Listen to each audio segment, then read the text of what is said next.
হুমায়ুন কবির একটা নতুন রাজনৈতিক দলের জন্ম দিয়েছেন এবং আশ্চর্যজনকভাবে হয়তো এই প্রথম যে রাজনৈতিক দলের জন্ম হলো, নাম ঘোষণার সঙ্গে সঙ্গে প্রার্থী ঘোষণা হয়ে গেল, আবার পরের দিন প্রার্থী বদল, মানে প্রার্থী বাতিল। নিশা চট্টোপাধ্যায়কে বালিগঞ্জের প্রার্থী হিসেবে দাঁড় করিয়েছিলেন হুমায়ুন কবির। গতকালই ঘোষণা করেছিলেন নাম, কিন্তু দেখা গেল আজ আবার সেই নাম বাতিল।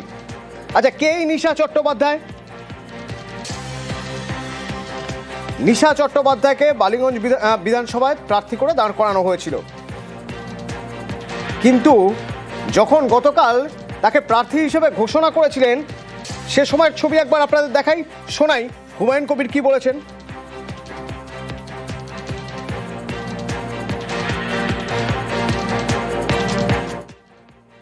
নিশা চ্যাটার্জি কলকাতা বালিগঞ্জ থেকে লড়াই করবে আগামী কলকাতা বালিগঞ্জ কেন্দ্রে, যেখানে বামন সুপ্রিয় প্রার্থী আছে। নিশা চ্যাটার্জি প্রচুর উচ্ছ্বাসের মধ্যে দিয়ে নাম ঘোষণা হলো, প্রচুর উচ্ছ্বাসের মধ্যে দিয়ে, কিন্তু তারপরে হুমায়ুন কবির রাত পোহাতে না পোহাতেই প্রার্থী বাতিল করে দিলেন, বললেন নিশাকে প্রার্থী করা হচ্ছে না। শুনুন। উনি একজন সেলিব্রিটি, এটাই জানতাম, কিন্তু প্রার্থী ডিক্লেয়ার করার আধ ঘন্টার মধ্যেই টিএমসির আইটি সেলের বা বিভিন্ন রকম অনলাইনে যেসব ছবি ভাইরাল হয়েছে তাতে আমার মনে হয়েছে যে বিধানসভার মতো পবিত্র জায়গায় পাঠানোর জন্য বা আইন প্রণয়নকারী সদস্য হিসাবে পাঠানোর জন্য মানুষ আমাকে ভুল বুঝতে পারে। তাই আমি সেটা 24 ঘন্টা যেতে না যেতেই সিদ্ধান্ত নিয়েছি যে এটাকে প্রার্থী রূপে রাখবো না, এবং আমি এক সপ্তাহের মধ্যে বালিগঞ্জের নেক্সট নাম আমি তৃণমূলের লোকরাই তো এসব করেছে। যে সানিয়াত চৌধুরী নিয়ে গেছে সেটা করেছে, এখনও ওই সানিয়াতের তৃণমূল কংগ্রেসের হিসাবে আছে। তো সে যে প্ল্যান করে আমাদের কিছু লোককে দিয়ে ওটা ডায়াসে তুলে করেছিল, আমার তো সিদ্ধান্ত নিতে কোনো দেরি হয় না। কোন ছবি কোন ভিডিওর জন্য হুমায়ুন কবিরের মনে হচ্ছে যে বিধানসভার মতো পবিত্র জায়গায় নিশা চট্টোপাধ্যায়কে প্রার্থী করে নিয়ে যাওয়া যায় না? ভিডিও দেখুন, রিল।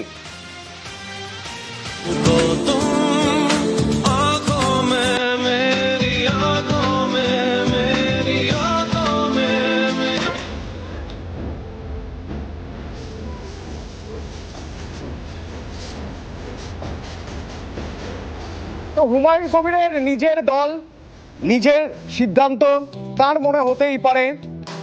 তবে এখানে প্রশ্ন উঠে যায়, রাতারাতি দল ঘোষণা করে সঙ্গে সঙ্গে প্রার্থীও ঘোষণা করলেন, কোনো খোঁজ খবর নেননি। এখন অন্যান্য রাজনৈতিক দলের উপর দোষ চাপাচ্ছেন যে তারা ভিডিও ভাইরাল করেছে, ছবি ভাইরাল করেছে। তো আপনি প্রার্থী বাছাইয়ের আগে নিজে খোঁজ খবর করেননি? আপনার যদি মনে হয় এ প্রার্থী বেমানান, তাহলে নাম ঘোষণা করেছিলেন কেন? এই প্রশ্ন উঠছে, এই প্রশ্ন উঠবে। আর নিশা চট্টোপাধ্যায় গতকাল তিনি বলেছিলেন যে তিনি দেশের জন্য কাজ করতে চান, দশের জন্য কাজ করতে চান। আজ যখন তার নাম ছেটে ফেললেন হুমায়ুন কবির প্রার্থী তালিকা থেকে, তখন নিশা চট্টোপাধ্যায় কি বলছেন শুনুন। এখন এত কিছু দেখছি যখন আসার পর, যে এত বাবরি মসজিদ একটা, তো আমি একটা বাঙালি মেয়েকে হাঁটিয়ে তুমি বলছো একটা মুসলিমকে নিয়ে আসবে, তাহলে সেটা সেকুলার পার্টি কি করে হলো? হিন্দু বলেই বাদ হয়েছি, নাহলে বাবরি মসজিদকে আমি একটা বাঙালি মেয়ে হয়ে যখন আমরা সবাই বলছি যে আমরা সাপোর্ট করব, আমরা যেমন মন্দিরও করব, মসজিদও করব, তারপরেও যদি আমাকে সেই জায়গা থেকে বাদ দিয়ে দেওয়া হয়, তাহলে সেটা আমার মনে হয় না এটা কোনো সেকুলার পার্টি। পূর্ব বর্ধমানের ভাতারে পল্লব কীর্তনিয়ার অনুষ্ঠান ছিল, গানের অনুষ্ঠান, তো সেটা বাতিল হয়ে গেল। এবার সোশ্যাল মিডিয়ায় পল্লব কীর্তনিয়া কি লিখছেন? সোশ্যাল মিডিয়ায় পল্লব কীর্তনিয়া অভিযোগ করছেন যে লগ্নজিতার পাশে দাঁড়ানোর জন্য তার অনুষ্ঠান বাতিল হয়ে গিয়েছে। লগ্নজিতার পাশে তিনি দাঁড়িয়েছিলেন, তাই তার অনুষ্ঠান বাতিল করা হয়েছে, তার কণ্ঠরোধ করা হচ্ছে। ভাতারের বইমেলায় শিল্পী হিসেবে নির্বাচিত হয়েছিলেন, 25শে ডিসেম্বর গান গাওয়ার কথা ছিলাম, শাসকের নাকি প্রবল চাপে সেই অনুষ্ঠান বাতিল করা হয়েছে, অভিযোগ করছেন পল্লব কীর্তনিয়া। জানবো ভাতার থেকে আমার সঙ্গে শরদিন্দু রয়েছেন। শরদিন্দু, ওখানকার কি খবর? তার গুরুতর অভিযোগ করছেন পল্লব কীর্তনিয়া যে তার নাম বাতিল করা হয়েছে, তার অনুষ্ঠান বাতিল করা হয়েছে, কেননা লগ্নজিতার পাশে তিনি দাঁড়িয়েছিলেন বলে।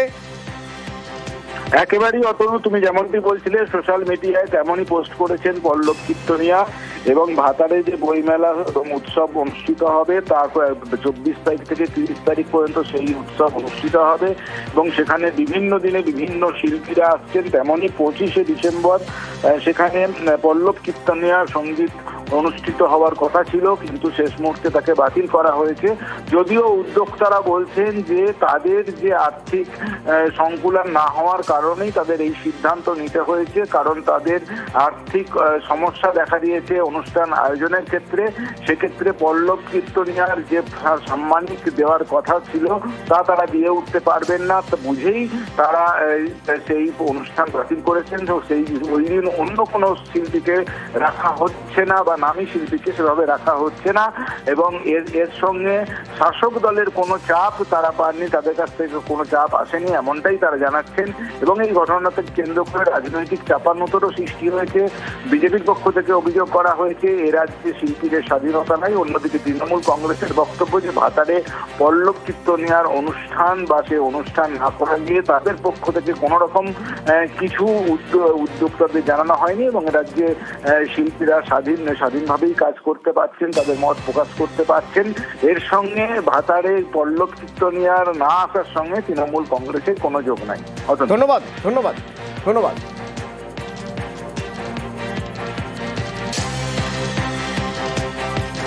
আমরা ভেবেছিলাম যে হারে আমরা বিজ্ঞাপন জোগাড় করব, সে হারে বিজ্ঞাপন জোগাড় করতে পারিনি।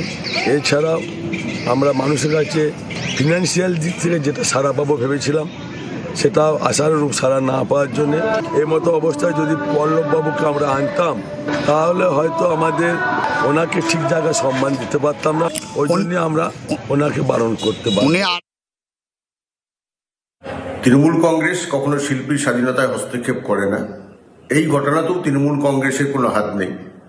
যারা বুকিং করেছিলেন তারাই জানেন কেন বুকিং করেছিলেন। যদি বাতিল হয়ে থাকে তারাই বলতে পারবেন কেন বাতিল হয়েছে। তৃণমূল কংগ্রেস কখনো কোথাও কোনো অনুষ্ঠানে বাধা দেওয়ার হচ্ছে পক্ষপাতী নয়। শিল্পী এবং শিল্পের স্বাধীনতায় আমরা বিশ্বাসী। কাজেই যারা অভিযোগ করছেন ভিত্তিহীন অভিযোগ, এর কোনো সারবত্তা নেই। কিন্তু লগ্নজিৎ চক্রবর্তীর পাশে দাঁড়ানোর জন্যই নাকি পল্লব কীর্তনিয়ার অনুষ্ঠান বাতিল করা হয়েছে, অভিযোগ করছেন পল্লব কীর্তনিয়া। তাহলে একবার দেখা যাক লগ্নজিৎ চক্রবর্তীর সঙ্গে কি হয়েছিল পূর্ব মেদিনীপুরের ভগবানপুরে, কি অভিযোগ করেছিলেন তিনি, দেখুন।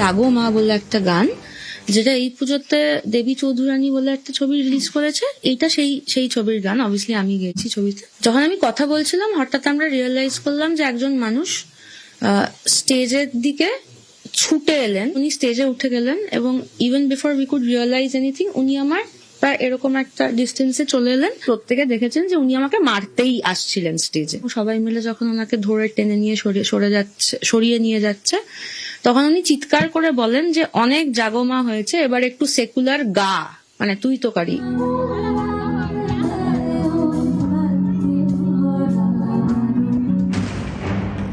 পূর্ব মেদিনীপুরের ভগবানপুর, এখানকার একটি বেসরকারি স্কুলের বার্ষিক অনুষ্ঠান ছিল শনিবার। স্কুলের কাছেই মঞ্চ বাঁধা হয়, সেখানে গান গাইছিলেন লগ্নজিৎ চক্রবর্তী। এই অনুষ্ঠানেই হুলস্থুল কাণ্ড। সঙ্গীত শিল্পীর অভিযোগ,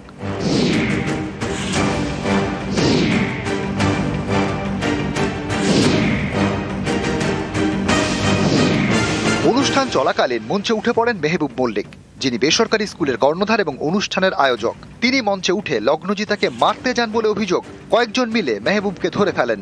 স্টেজ থেকে নামানোর সময় সেকুলার গান গাওয়ার দাবি জানান মেহবুব।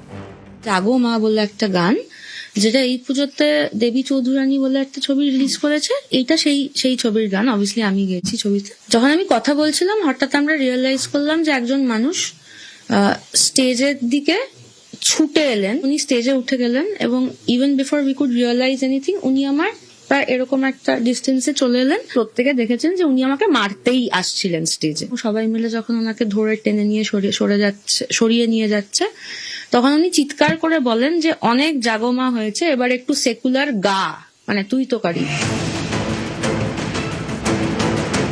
এরপরে অনুষ্ঠান ছেড়ে বেরিয়ে যান লগ্নজিতা। তার অভিযোগ, ভগবানপুর থানার ওসি শাহেন শাহ হক অভিযোগ নিতে গড়িমসি করেন। পরে অভিযোগ জমা নেওয়া হয়।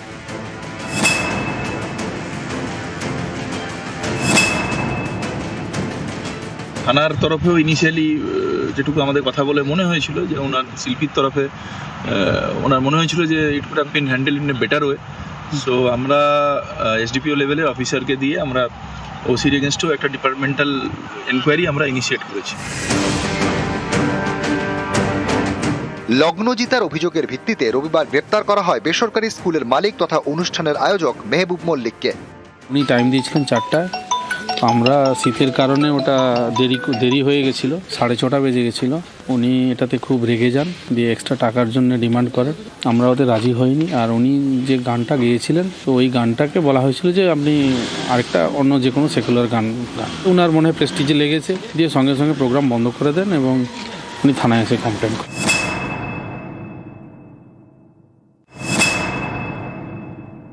আমার 26 তারিখ আরামবাগে শো আছে এবং আমি 26 তারিখেও গতকালের মতোই 7 নম্বরেই জাগমা গাইবো এবং আমার পুলিশ প্রশাসনের উপর সম্পূর্ণ আস্থা আছে। আমি শিওর আরামবাগ থেকে আমি শো সম্পন্ন করে ফিরবো এবং আমাকে কেউ স্টেজে মারতে ওঠার সাহস পাবেন না এরপরে আর। নিউজ 18 বাংলা।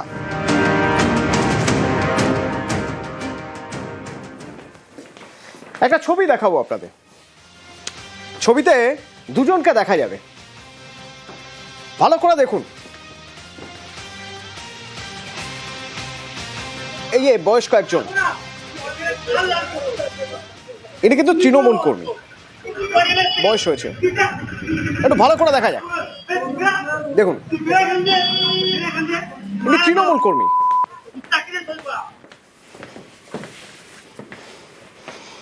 এপাশে যাকে দেখছেন কাউন্সিলরের ছেলে, গুলি করে দেবেন একদম, হুমকি রীতিমতো।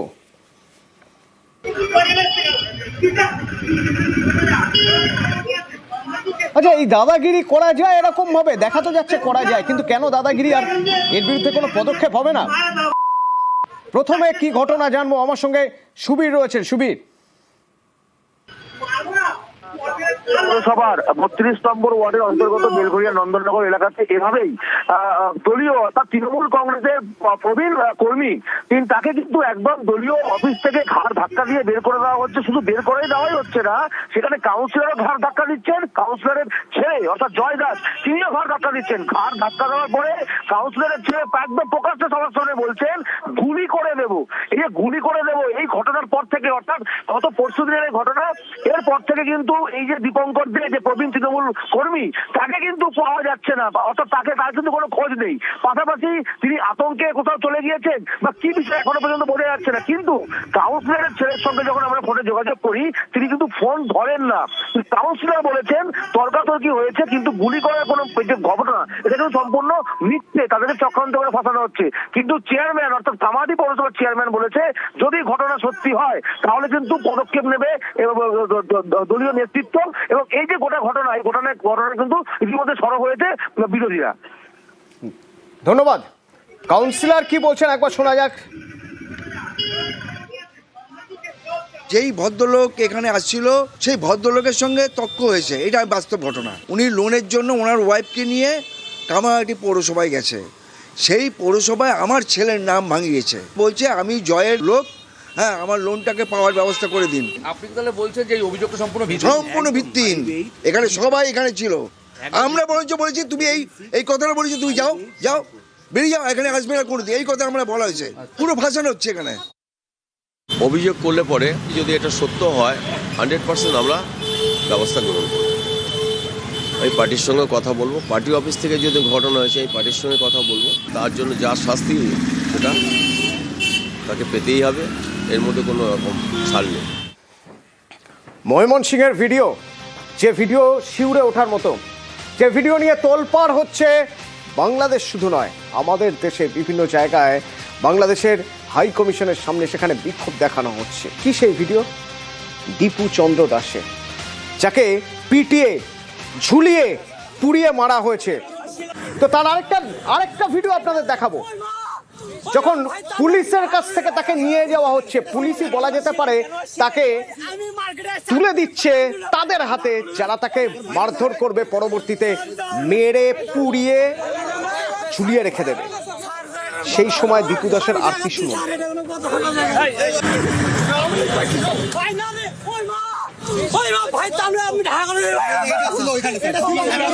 কেন আসছিলেন ভাই? আমি মার্কেটে আসছি, আমি তো আন্দোলন ভাই, আমি ঢাকা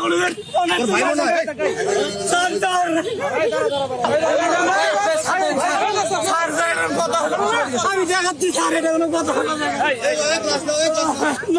মারছে ভাই। ডিসি মাসুদ আসলে আমাকে মারি ফেলতো, উনি আসে হোয়াটসঅ্যাপ করছে। তুমি আগে যাও, আগে যাও, আমি হলে যাবো না হাসপাতালে যাবো। ভাই না রে, ওই মা ভাই, তাহলে আমি ঢাকা আসছিলেন, কেন আসছিলেন ভাই? আমি মার্কেটে আসছি, আমি তো আন্দোলন ভাই, আমি ঢাকা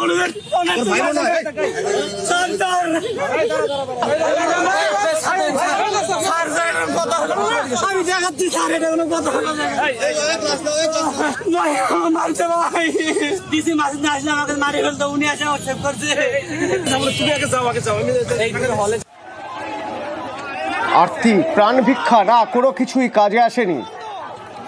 পুলিশ তাকে ছেড়ে দিল আর তুলে দিল হয়তো তাদেরই হাতে, যে উন্মত্ত মানুষ জ্বালিয়ে মারল তাকে, মারতে মারতে আধমরা করে ঝুলিয়ে পুড়িয়ে দেওয়া হলো। শুধু তাই নয়, কজন পেটাচ্ছে আর কজন ঝোলানোর তোড়জোড় করছে, আর কয়েকজন পোড়ানোর চেষ্টা করছে। তারই মাঝে বাকি যারা, কারো হাত খালি নেই, সবাই মোবাইলে ভিডিও করছে।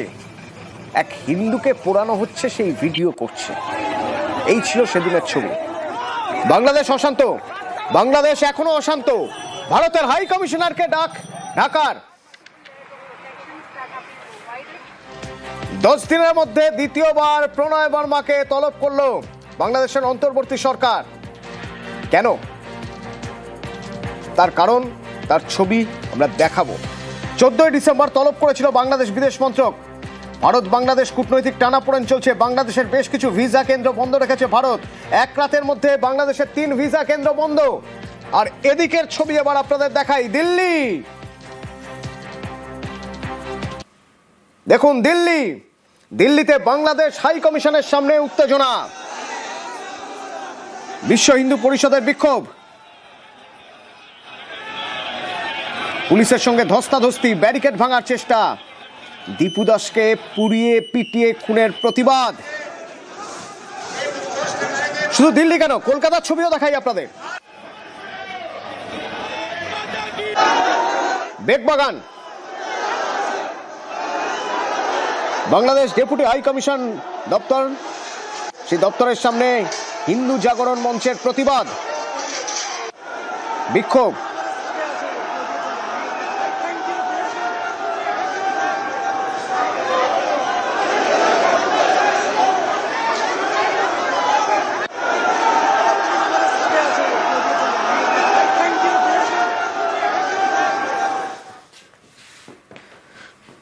কলকাতার অনেক সমস্যার সমাধান হয়ে যেতে পারে যদি চিংড়িহাটা মেট্রো চালু হয়ে যায়, কিন্তু কবে হবে, কিভাবে হবে, সমস্যা কোথায়, সেই সব এবার আদালতের দ্বারস্থ। তো আদালত ডেডলাইন দিয়ে দিল 15 ফেব্রুয়ারি। 15 ফেব্রুয়ারির মধ্যে মেট্রোর কাজ শেষ করতে হবে চিংড়িহাটায়।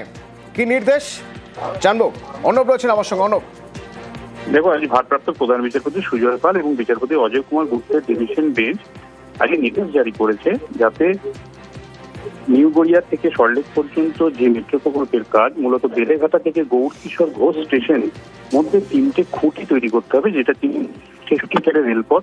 এই কাজটি বারবার থমকে থাকছে, আটকে থাকছে, এবং দুবার হাইকোর্ট উদ্যোগ নিয়ে বৈঠক করিয়ে ঐক্যমত্যে আনার চেষ্টা করলো, সেটা ব্যাহত হয়েছে। তাই এবার সরাসরি নির্দেশ জারি করলো, জানুয়ারি মাসের প্রথম সপ্তাহের মধ্যে রাজ্যে প্রশাসন এবং কলকাতা পুলিশ তারা বসে এই কাজ যাতে 15ই ফেব্রুয়ারির মধ্যে সম্পন্ন হয় সে বিষয়ে সচেষ্ট হবে। এবং এক্ষেত্রে ফেস্টিভ্যাল বা গঙ্গাসাগর উৎসবকে সামনে রেখে বলা হয়েছিল যে যাতে এই মুহূর্তটা না করে পরে করা হয়, সেক্ষেত্রে ফেস্টিভ্যাল আগে নয়, জনস্বার্থের মতো প্রকল্প সেটার গুরুত্ব সবার আগে, এটাও আজ পর্যবেক্ষণে জানিয়েছে কলকাতা হাইকোর্টের ডিভিশন বেঞ্চ। ধন্যবাদ। নিউজ